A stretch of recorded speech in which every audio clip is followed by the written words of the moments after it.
Friends, welcome to Physics Formula video series. In this series, we will try to learn all the formula of physics topic wise. So हर एक video में हम लोग किसी एक topic के formula cover कर रहे हैं. Now in this video we are going to cover the formulas of thermometry and thermal expansion. तो सबसे पहला फार्मूला थर्मोमेट्री का है. इसमें हमारे पास तीन अलग अलग टेम्परेचर स्केल होते हैं, degree Celsius, Fahrenheit and kelvin. तो इन तीनों के बीच कन्वर्जन के लिए आपको ये फार्मूला याद रखना है. वैसे अगर आपको डायरेक्ट डिग्री सेल्सियस से केल्विन में कन्वर्ट करना है तो आप 273 सब्ट्रैक्ट ऐड करके भी काम कर लेते हैं. मतलब अगर केल्विन में चाहिए तो डिग्री सेल्सियस में जो भी वैल्यू है उसमें 273 ऐड कर लेंगे तो हो जाएगा. ये सबसे ज़्यादा ज़रूरत पड़ता है, इसको अच्छे से याद रखिए. हाँ, यहाँ पर एक और बात ध्यान रखने की है कि टेम्परेचर का मेजरमेंट हम बहुत से अलग फैक्टर में भी करते हैं. फॉर एग्जांपल लेंथ से करते हैं या रेजिस्टेंस से करते हैं या करंट से करते हैं. तो कहता है जब भी ऐसा कुछ पूछा जाएगा कि relation between temperature and length, relation between temperature and current, relation between temperature and resistance, तो आपको जो मैंने लीनियरिटी का कॉन्सेप्ट सिखाया था वो यूज करना पड़ेगा. ओके, उसका यूज करके आप निकाल सकते हैं. इवन समटाइम्स दे आस्क कि एक फॉल्टी थर्मामीटर है जो अलग अलग वैल्यू पे डिफरेंट वैल्यू बताता है, तो वहाँ भी आपको किसी खास रॉन्ग वैल्यू को करेक्ट वैल्यू में कन्वर्ट करना पड़ेगा. तो वहाँ भी आप लीनियरिटी का यूज करें. लीनियरिटी का सिंपल मतलब है कि तीन सेट ऑफ इंफॉर्मेशन होगा, उसमें से कहीं एक मिसिंग होगा जिसको पता करना होता है. चलिए, तो लीनियरिटी की बात इसमें नहीं कर रहे हैं हम लोग ज़्यादा, क्योंकि लीनियरिटी तो अलग से मैथ में सीखते हैं हम लोग. तो ये था थर्मोमेट्री, जिसमें हम लोग को टेम्परेचर बस एक यूनिट से दूसरे यूनिट में कन्वर्ट करना होता है. नाउ आते हैं थर्मल एक्सपेंशन. थर्मल एक्सपेंशन में लेंथ की बात करते हैं. सो हम जानते हैं किसी भी ऑब्जेक्ट को हीट करने पे उसका लेंथ, उसका एरिया एंड उसका वॉल्यूम तीनों इंक्रीज हो जाता है. तीनों का फॉर्मूला एग्जैक्टली सेम है. Length is equal to original length plus increment. Original length तो उतना ही है, इंक्रीमेंट का formula L naught alpha delta T. दोनों को अरेंज कर देते हैं तो ऐसा बन जाता है. सेम फॉर्मूला एरिया के लिए है, ऐसा बन जाता है. सेम फॉर्मूला वॉल्यूम के लिए है, ऐसा बन जाता है.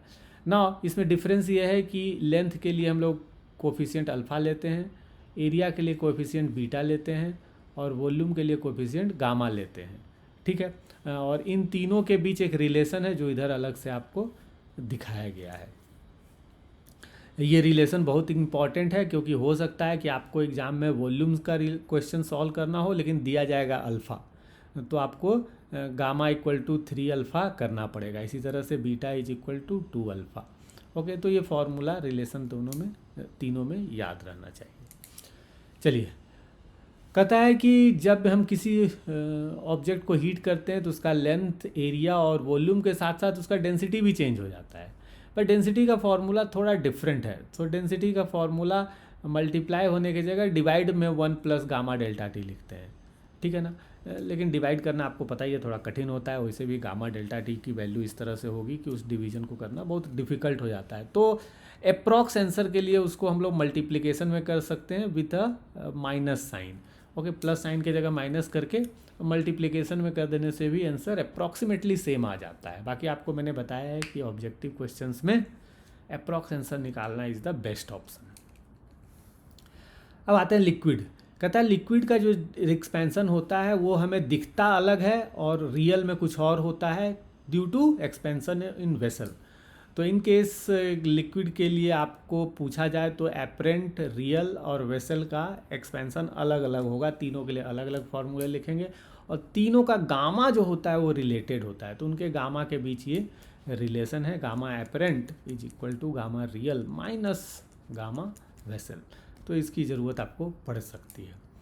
ना कभी कभार क्वेश्चंस में आपको दे दिया जाता है कि इतना टेम्परेचर पे इतना लेंथ है, इतना टेम्परेचर पे इतना लेंथ है तो अल्फ़ा बताइए, इतना टेम्परेचर पे इतना एरिया है, इतना टेम्परेचर पे इतना एरिया है तो बीटा बताइए या गामा बताइए. तो उसके लिए तीन फार्मूले हैं, तीनों सेम ही हैं.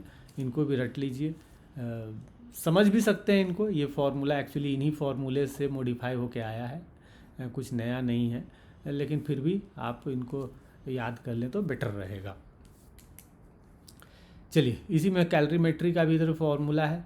कैलोरीमेट्री में कहता है कि हम दो चीज़ों की चेंज की बात करते हैं, एक स्टेट चेंज, एक टेम्परेचर चेंज। तो टेम्परेचर चेंज में हीट, वैसे हीट को क्यू से डिनोट करना चाहिए। So heat is equal to M C delta T. C specific heat capacity, और एम और सी को मिला देते हैं तो बन जाता है कैपिटल सी हीट कैपेसिटी। सो इसका नाम स्पेसिफिक हीट कैपेसिटी है, इसका नाम हीट कैपेसिटी है। तो एम और सी मिलके ये कैपिटल सी बनता है। तो यहाँ पास ये दोनों फॉर्मूले हैं टेम्परेचर चेंज के लिए।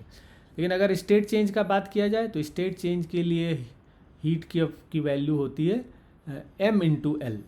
Okay, m into L, where L is latent heat. Now law of calorimetry, calorimetry का एक लॉ होता है जिसको हम लोग कहते हैं heat loss equal to heat gain. दो अलग अलग लिक्विड, दो अलग सिस्टम को अगर मिक्स किया जाए तो जिसके पास टेम्परेचर ज़्यादा होता है वो थोड़ा सा हीट लॉस करता है, जिसके पास टेम्परेचर कम होता है वो हीट गेन करता है, और फाइनली मिलके एक फाइनल टेम्परेचर तक पहुंचता है। तो जितना हीट हायर टेम्परेचर वाला लॉस करेगा एग्जैक्टली उतना हीट लोअर टेम्परेचर वाला गेन करता है।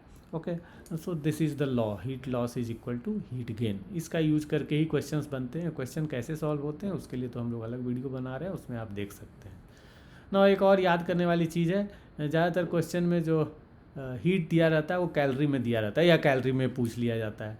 तो आपको कैलोरी को जूल में कन्वर्ट करने के लिए सिंपल सा फॉर्मूला है कि कैलोरी की जगह 4.2 जूल लिख दीजिए, या जूल की जगह 1/4.2 कैलोरी लिख दीजिए। Okay, so that's all from this heat and expansion and calorimetry.